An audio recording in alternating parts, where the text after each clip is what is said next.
تسبیح نماز کی کیا اہمیت ہے اور تسبیح نماز کس کس وقت میں پڑھی جا سکتی ہے۔ بنیادی طور پہ یہ بات سمجھ لے کہ کچھ باتیں علماء کے مابین ہی اختلافی ہوتی ہیں۔ یہ فقہ کا اختلاف نہیں ہے کہ آپ یہ سمجھیں کہ یہ اہل حدیث یا دیوبندیوں یا فقہ حنفی یا اہل حدیث کے درمیان اختلاف ہے۔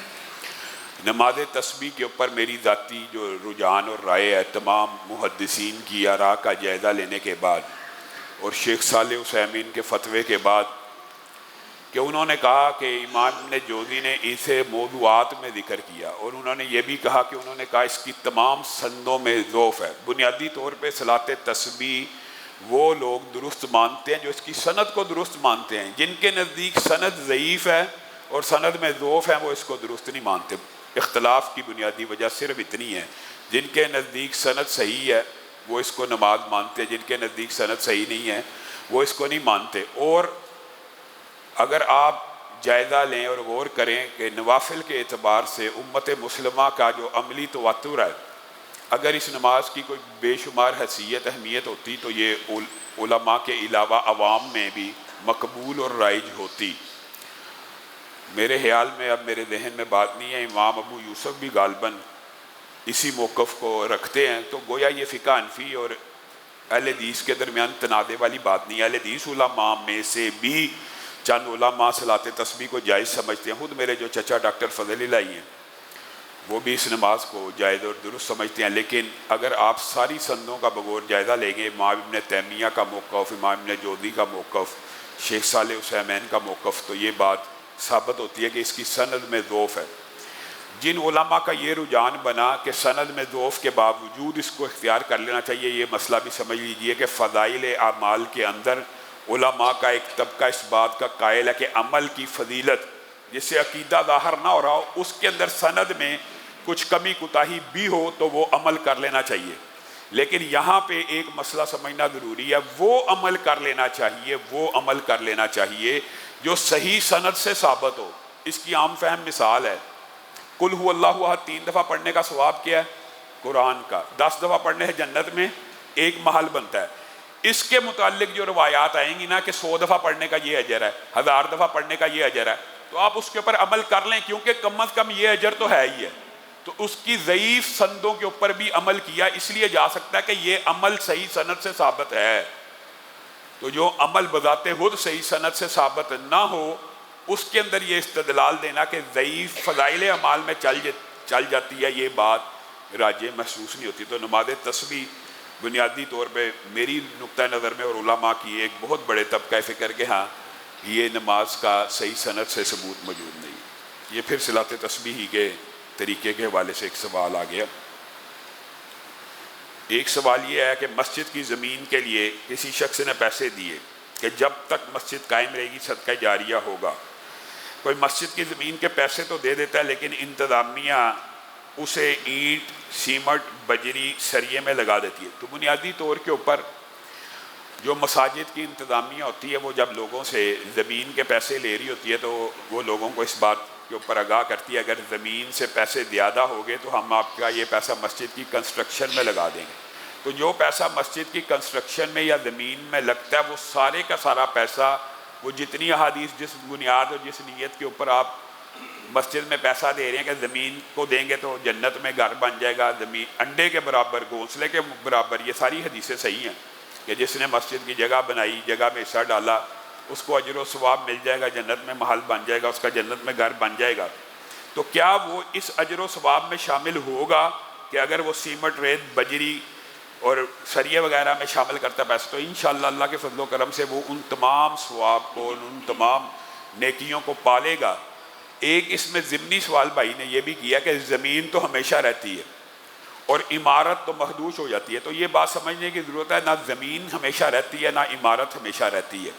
زمین کے بھی اللہ رب العزت کے ہاں یہ سلسلے چلتے آتے ہیں کہ زمین بھی منتقل ہوتی رہتی ہے، اور خوش قسمت وہ لوگ ہوتے ہیں کہ جن کی زمینوں پہ مسجد بنے پھر وہ قیامت کی دیواروں تک مسجدیں ہی رہیں، اور امید یہی ہوتی ہے اللہ کے ہاں کہ یہ قیامت کی دیواروں تک مسجدیں رہیں گی۔ لیکن موسمی تغیرات، جنگیں، سیلاب، زلزلے، اس طرح کی ناگہانی آفات سے آپ نے دیکھا ہوگا کہ بعض اوقات آپ کو صحراؤں میں، بیابانوں میں بھی آپ کو مسجدیں نظر آئیں گی، تو کسی دور میں تو ان کے ارد گرد آبادی تھی تو وہ مسجدیں آباد تھی، اب ان کے ارد گرد صحرا بن گئے اور بیابان ہو گئے، تو کوئی قدرتی آفت کی وجہ سے، سیلاب کی وجہ سے، تو لیکن انشاءاللہ آپ کو اجر و ثواب ضرور ملتا رہے گا۔ اسی طرح یہ جو بلڈنگ ہوتی ہے، کئی مرتبہ تو ہم یہ جو مغل بادشاہوں کی بلڈنگیں دیکھتی ہیں، یہ تو 600 500 400 سال سے چل رہی ہیں، بالعموم 100 برس کے اندر بلڈنگ مٹیریل کو تبدیل کرنا پڑتا ہے، زمین اپنی جگہ پہ رہتی ہے، زمین کا صدقہ جاریہ بے شک بلڈنگ مٹیریل سے زیادہ ہے، لیکن یہ سمجھنا کہ یہ بلڈنگ مٹیریل کا صدقہ جاریہ کم ہے، یہ بھی کم نہیں، سریا پھر بھی کام آ جاتا ہے، اینٹیں پھر بھی کام آ جاتی ہیں، صرف ریت بجری یا سیمنٹ ہی کچھ اگر ضائع ہوتا ہے، وہ بھی 100 سال ایک جگہ کے اوپر تلاوت ہو رہی ہے، وہ تلاوتوں کی گواہیاں دے رہی ہیں چیزیں، شہادت ہے، یہاں پہ نمازیں پڑھی جا رہی ہیں، تو انشاءاللہ یہ بھی اجر و ثواب کا بہترین ذریعہ اور طریقہ ہے۔ لیکن مسجد کی انتظامیہ کو اس بارے میں احتیاط کرنی چاہیے کہ جب پیسے لیں وہاں پہ اتفاق کر لے، بھائی پیسے اگر زمین کے لیے لے رہا ہوں تو اگر میرے پاس زمین کے پیسے پورے ہو گئے یا اس سے زیادہ اکٹھے ہو گئے، پھر میں آپ کے تعمیر پہ ڈال سکتا ہوں یا ڈیوائیڈ کر کے ڈال سکتا ہوں، اگر وہ شخص اجازت دے تو استعمال کرنے چاہیے، ورنہ وہ اپنے پیسے واپس مانگ سکتا ہے، اور اس کو واپس پیسے کرنا انتظامیہ کی ذمہ داری ہے۔ فطرانے کے حوالے سے بھی کل سوال ہو چکا ہے، فطرانہ یقینی طور پر عید سے پہلے ہی ادا کرنا ہے، فطرانہ عید کی نماز سے پہلے ادا کیا جاتا ہے۔ حضرت ابو ہریرہ کی وہ جو آیت الکرسی کی مشہور حدیث ہے کہ وہ آ کے ایک وظیفہ بتا کے گیا اور اس نے آ کے کہا کہ آیت الکرسی پڑھو گے تو ایک محافظ مقرر ہو جائے گا، وہ کس گلے کے اوپر آیا تھا؟ صدقۃ الفطر کے گلے کے اوپر وہ آیا تھا۔ اس کا مطلب ہے رسول اللہ صلی اللہ علیہ وسلم کی زندگی میں بھی صدقہ فطر رمضان میں اکٹھا کر لیا جاتا تھا، جن کی حفاظت کے اوپر حضرت ابو ہریرہ کو مامور کیا گیا تھا، اور یہ صحابہ سے، رسول اللہ کے زمانے سے ثابت ہے کہ صدقۃ الفطر دینا ہی عید سے پہلے ہے۔ جو یہ سمجھتے ہیں کہ عید کی نماز کے بعد دے دیں گے، ان کا فرض بطور قضا ادا ہو جائے گا، لیکن سنت اور اتباع کے طور کے اوپر صدقے کے طور پہ تو ادا ہو گیا کہ قضا کر دی، جیسے فرض کی قضا فرض ہے، سنت کی قضا سنت ہے، نفل کی قضا نفل ہے، تو جو فرض چھوٹ جائے اس کی قضا تو ادا کرنی ہے، لیکن اس کا صحیح وقت عید کی نماز سے قبل ہے۔ آگے سوال یہ ہے کہ یہ دینی کیسے ہے، جنس کی شکل میں دینی ہے کہ نقدی کی شکل میں؟ تو یہ بات بھی یاد رکھیے، اگرچہ علماء کا اختلاف ہے لیکن راجح بات یہی ہے، یہ بات سمجھ لیجئے۔ بعض لوگ خواہ نقدی کے اوپر اعتراض کرتے ہیں، حالانکہ رسول اللہ کے دور کے اندر یہ جو اجناس تھی، گندم، جو چاول، کھجور، یہ بطور نقدی بھی استعمال ہوتی تھی، بطور نقدی بھی استعمال ہوتی تھی۔ 1 کلو کھجور کے بدلے میں 2 کلو گندم، 1 کلو گندم کے بدلے میں اتنے کلو جو، یہ بطور نقدی بھی استعمال ہوتی تھی۔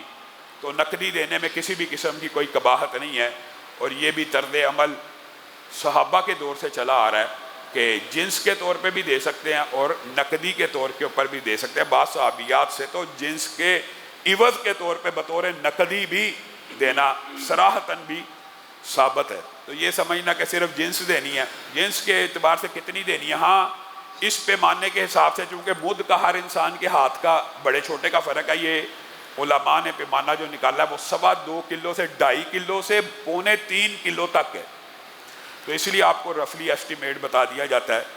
اور فطرانہ ہوگا کتنا؟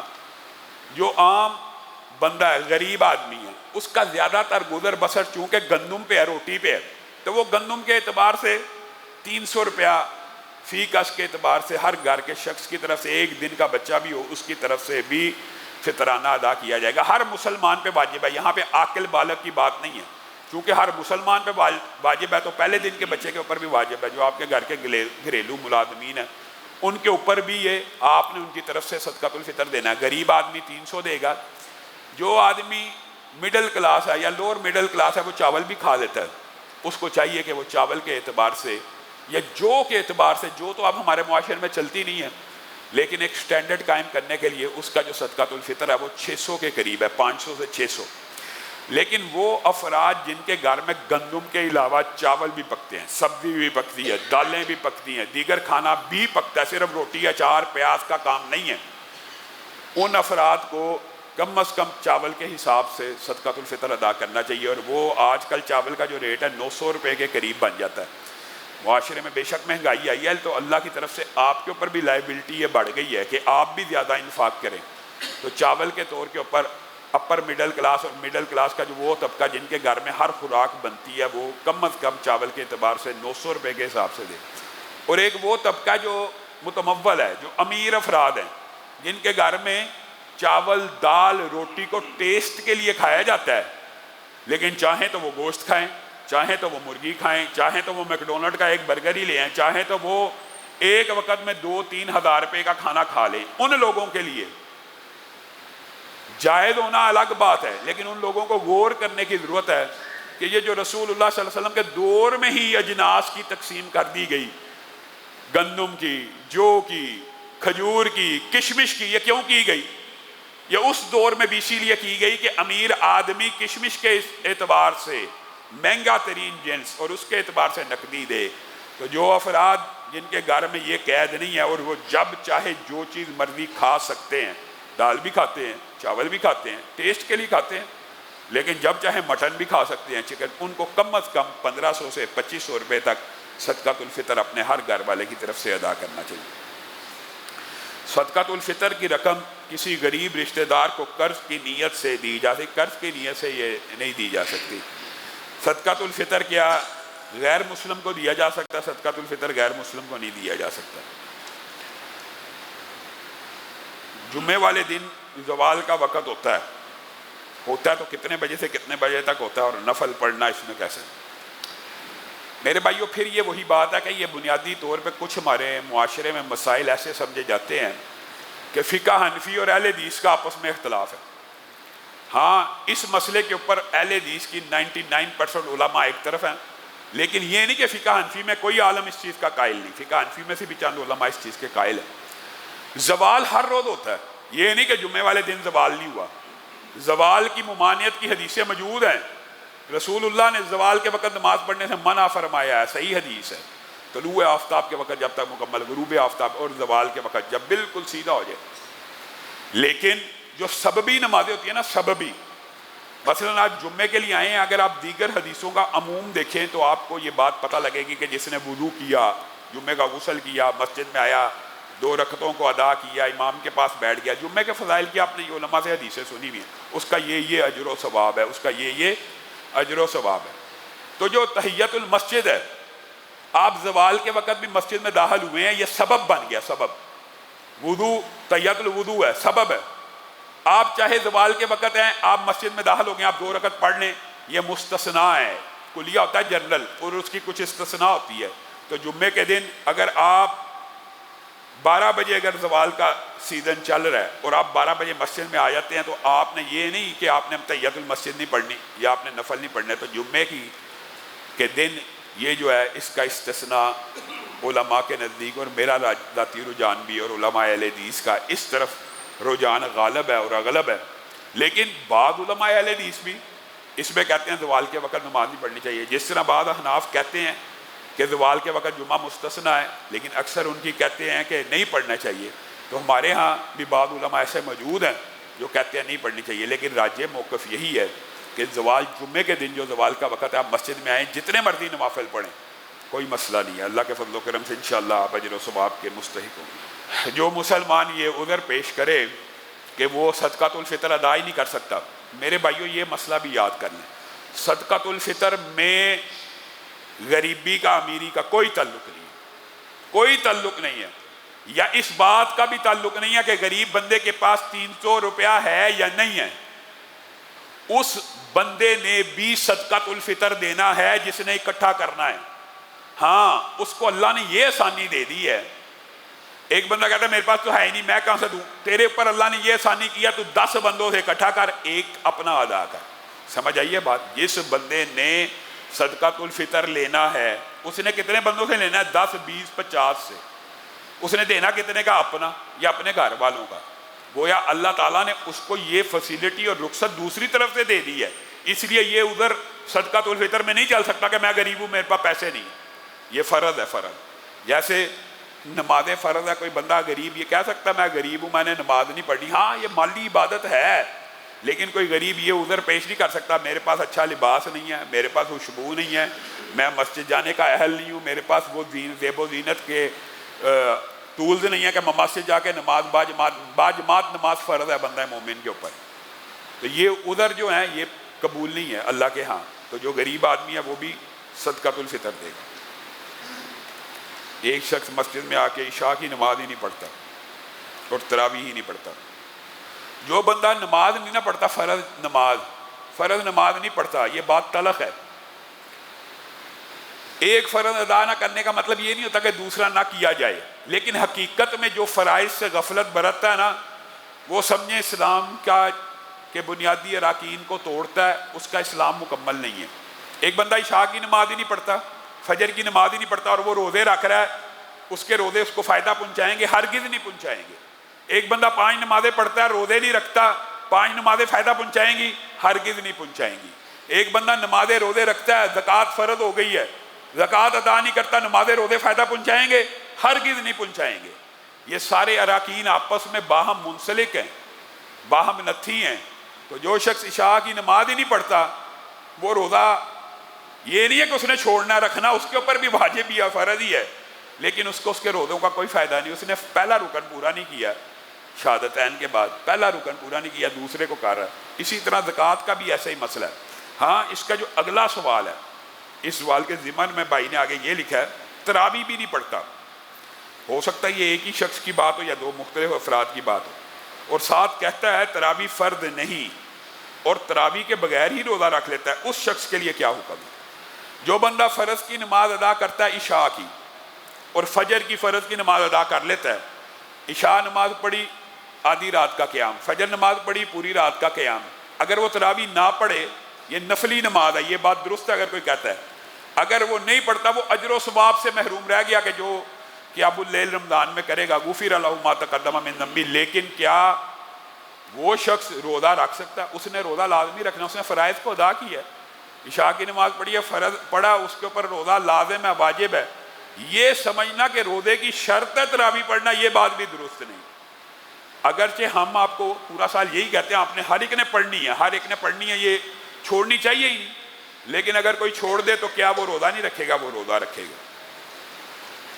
ہاں عشاء کی نماز پڑھے، فجر کی نماز پڑھے. جب بچیاں اپنے گھر جاتی ہیں، جب بچیاں اپنے گھر یا سسرال جاتی ہیں، اگر ایک دن کے لیے اپنے سسرال جائیں تو کیا وہاں پہ قصر نماز پڑھیں گی؟ یاد رکھیں جب بچی ماں باپ کے گھر سے چلی جاتی ہے تو اس کا اصل گھر اس کے خامند کا گھر ہوتا ہے. اسلامی شریعت میں بھی علماء کے 2 اقوال موجود ہیں لیکن یہی بات راجح ہے، وہ گھر اس کا اصلی گھر ہو گیا. اب وہاں پہ ایک دن کے لیے بھی جائے گی، پوری نماز پڑھے گی. ہاں والدین کے گھر اگر آتی ہے جاتی ہے، سسرال گجرانوالہ میں ہے، سیالکوٹ میں ہے، پنڈی میں ہے، اسلام آباد ہے، وہاں تو جائے گی، خاوند کا گھر ہے، وہ اس کا اپنا ذاتی گھر ہے، وہاں پہ نماز پوری پڑے گی. اسی اثناء میں اچانک اپنے والدین کے گھر آتی ہے ایک دن کے لیے، آدھے دن کے لیے، کیا یہ گھر، اصل سوال یہ ہونا چاہیے کیا یہ گھر اس کا اصلی گھر مانا جائے گا؟ اس بارے میں جو راجح موقف ہے کہ اس عالم میں وہ عورت سفر پہ ہے اور وہ اپنے ماں باپ کے گھر بطور قیام آئی بھی نہیں، آدھا دن رہ رہی ہے اور گھر اس کا خاوند کا بسلی ہے، تو یہاں پہ وہ پوری نماز نہ پڑھے. لیکن باقی جو مسائل ہیں وہ عام ہیں، اگر 3 دن سے زیادہ کے قیام کی نیت سے نماز پوری پڑے گی. وہ عام مسافر کے جو، تو مسافر کا حکم سسرال کی بجائے میکے کی طرف زیادہ لوٹتا ہے، اور یہی علماء کا اس حوالے سے موقف ہے. ایک بھائی نے سوال کیا ہے کہ کیا رمضان کے علاوہ بھی زکوٰۃ دے دینی چاہیے؟ میرے بھائیو بات یہ ہے کہ یہ ہر بندے کا اپنا سسٹم ہے کہ اس نے اپنے مال کا حساب کب کرنا ہے. ہمارے خاندان میں یا ہماری برادری میں کلی طور پہ میں آپ کو ایک بات بتاتا ہوں کہ شیخ برادری جتنی بھی ہے 90%، اور ہماری فیملی خاندان میں ہمارے ایک سسٹم ہے کہ جو ہی یکم رمضان آتا ہے ہم دیکھتے ہیں بینک میں بیلنس کتنا ہے، یعنی کیش ان ہینڈ کتنا ہے، مال تجارت کتنا ہے، سیونگ کتنی ہوئی ہے، اور پیسہ وصول کتنا کرنا ہے. اور مال فروخت یا مال تجارت میں وہ پلاٹ بھی شامل ہیں جو پہلے بھی آپ کے سامنے، جو آپ نے فروخت کرنے کی نیت، گھر بنانے کی نہیں، فروخت کرنے کی نیت سے لیا، وہ سارے تجارت کا مال ہے. اس کے اندر آسانی کیا ہوتی ہے کہ ہم ہمارے بڑوں نے ہمیں یہ کہا کہ اس طرح کرنے میں کچھ آسانی ہے کہ یکم رمضان کو آپ نے حساب کیا ایک دن پہلے بھی جو پیسے آئے ہیں نا رمضان سے ایک دن پہلے بھی اکاؤنٹ میں، اس کی بھی اگر مثال دے رہا ہوں، یہ کل بینک بیلنس بنا 1 کروڑ روپیہ مال تجارت ملا کے یہ اس کی 2.5 لاکھ روپیہ زکوٰۃ اگر آپ یکم رمضان کو ادا کریں گے، اس کے فوائد کیا ہیں؟ ایک تو رمضان میں نیکی کرنے کا اجر و ثواب فضیلت آپ نے وہ سارے درس سن لی ہیں، پھر ایک دن پہلے کی پیمنٹ میں بھی اور 6 مہینے پہلے کی پیمنٹ پہ یہ حساب رکھنا بڑا مشکل ہوتا ہے کہ یہ رقم اگر آپ اس کھاتے میں پڑیں گے نا کہ میں نے سال بعد حساب نہیں کرنا، میں نے ہر مہینے حساب کرنا ہے، تو آپ ہر وقت لیجر ہی سیدھا کرتے رہیں گے. یہ پیمنٹ 3 مہینے پہلے آئی تھی، یہ پیمنٹ 6 مہینے پہلے آئی تھی، اس پیمنٹ کو ابھی سال نہیں ہوا، پھر شیطان بھی آپ کو بہکاتا رہتا ہے ہیلے کرنے کی، ابھی اس پیمنٹ کو سال تو ہوا نہیں، یعنی رمضان سے یہ پیمنٹ کو ابھی سال تو ہوا نہیں. تو اس کا بہترین طریقہ یہ ہوتا ہے کہ رمضان یکم آئے ایک دن پہلے بھی جو پیمنٹ آئے اس کی بھی زکوٰۃ ادا کر دو. اگلے سال تک کے لیے چھوٹ مل گئی کہ نہیں؟ اگلے سال پھر یکم رمضان کو حساب کر لو. تو آپ ایک سال کا حساب اپنی، ہاں یہ ضروری نہیں ہے کہ آپ یکم رمضان کو کریں، یہ ترغیباً اور ترجیحاً کہہ رہا ہوں، آپ کوئی بھی مہینہ مقرر کر سکتے ہیں، لیکن آپ کو ایک تاریخ مقرر کرنی چاہیے. کچھ ساتھی بیچارے کاروباری ہر مہینے میں لیجر سیدھا کرنے کی کوشش کرتے ہیں، ان کے کبھی لیجر سیدھے نہیں ہوتے، وہ یہی کنفیوز رہتے ہیں کہ یہ پیمنٹ 8 مہینے پہلے آئی تھی، یہ پیمنٹ 6 مہینے پہلے آئی تھی، یہ 7 مہینے، ابھی اس کو سال نہیں ہوا ابھی. تو یہ بہترین طریقہ اس کا حل ہے کہ آپ کے پاس کوئی تاریخ مقرر کریں، اس سے پہلے ایک دن پہلے بھی، اگرچہ اس کے اوپر زکوٰۃ نہیں ہے، ایک دن پہلے کے مال کے اوپر زکوٰۃ فرض نہیں ہے، لیکن اگر آپ نکال دیں گے تو آپ کا وہ مال 1 سال تک کے لیے مستثنا ہو گیا. گویا آپ کو اس کا بینیفٹ اور فائدہ اور صدقے کے طور پہ آپ سمجھ لیں کہ آپ اس قسم کے شکوک و شبہات سے بچ گئے. جو گاڑیاں آپ نے تجارت کے لیے رکھی ہوتی ہیں، تجارت کے لیے کہ وہ تجارت میں مال لے کے آتی ہیں یا مال کی ڈیلیوری کرتی ہیں، ان کا حکم صرف مال لے کے آتی ہیں اور مال چھوڑتی ہیں، ان کا حکم ڈیلیوری کا ہے، ان کا حکم کرائے کا ہے. لیکن وہ گاڑیاں جو آپ کی مال فروخت کرتی ہیں، گاڑیوں کی 2 اقسام ہیں. ایک گاڑی جا رہی ہے، وہ مال، مثال دے رہا ہوں، یہ گاڑیاں مال تجارت کے کام بھی آتی ہیں، جس کے اندر مال رکھ کے باضابطہ طور کے اوپر ٹریول کر کے، اور ایک بندے کے پاس ایک گاڑی، مثال دے رہے ہیں ایک بندے کا ایک سرکل ہے، اگر میرے پاس ایک گاڑی ہوگی تو مجھے 50,000 روپیہ کمائی ہوگی، اگر میرے پاس 2 گاڑیاں ہوں گی مجھے 1 لاکھ روپیہ کمائی ہوگی، اگر 3 گاڑیاں ہوں گی تو 1.5 لاکھ روپیہ کمائی ہوگی. اس گاڑی کے اوپر علماء کا جو راجع موقف یہ ہے کہ یہ مال تجارت میں شامل ہے. یہ والی گاڑی، جو گاڑی 50,000 روپیہ آپ کو جنریٹ کر کے دے رہی ہے، یہ مال تجارت ہے، جو گاڑی آپ کو جنریٹ کر کے دے رہی ہے. اور جو صرف مال کی ڈیلیوری کرتی ہے وہ کرائے کے مد میں آتی ہے، یعنی اس کے اوپر پیسہ لگتا ہے، اس سے آپ کو نفع نہیں آ رہا، نفع آپ کی سیل پرچیز کے اوپر ہے، جو سیل پرچیز کر رہے ہیں اس کے اوپر نفع اس گاڑی کا حکم کرائے والا ہے. جس وقت عورت کو حیض آ جائے، چاہے وہ روزہ کھولنے سے 10 منٹ پہلے آئے، اس کا روزہ ختم، روزہ افطار ہو گیا، کیا وہ باقی 10 منٹ روزہ رکھے گی یا باقی 2 گھنٹے؟ ہرگز نہیں، وہ روزہ افطار ہو چکا ہے، وہ روزہ کھل چکا ہے، اس کا وہ روزہ کاؤنٹ بھی نہیں ہوگا اور اس نے وہ روزہ دوبارہ رکھنا. یہاں پہ ایک اور سوال کسی بہن نے کیا ہے کہ اس کا فدیہ، میری بات سنیں، جو فدیہ صرف اس شخص کو دینا چاہیے جس نے روزہ نہ رکھنے کا ارادہ کیا ہو، کہ میں نے اب روزہ رکھنا ہی نہیں، اب میرے جسم میں سکت نہیں، اب میری باڈی کمزور ہے، اب ڈاکٹروں نے جواب دے دیا، وہ فدیہ دے. جس کا روزہ رکھنے کا ارادہ ہے وہ روزہ ہی رکھے، وہ روزہ ہی رکھے، روزے کا بدل روزہ ہے. فدیہ ان بیمار عورتوں کے لیے، ان بیمار مردوں کے لیے جو روزہ نہیں رکھ سکتے. جو وظیفہ آپ نے بتایا، بسم اللہ الرحمن الرحیم، الف لام میم اللہ لا الہ الا هو الحی القیوم یا واحد یا ذا الجلال والاکرام، یہ توڑ کے پڑھ سکتے ہیں، پڑھ سکتے ہیں. رشتہ بٹا سٹے کا کرنا جائز ہے، بٹا سٹے کی نیت سے رشتہ کرنا جائز نہیں ہے، بٹے سٹے کی نیت سے رشتہ کرنا جائز نہیں ہے. ہاں ویسے ہو جائے کہ واقعتاً آپ کو پسند آ جائے اس فیملی میں، شرط بٹا سٹا ہو کہ اگر یہ رشتہ ہوگا، اگر تو بیٹی دے گا میں بیٹا دوں گا، تو یہ حرام ہے اسلام میں.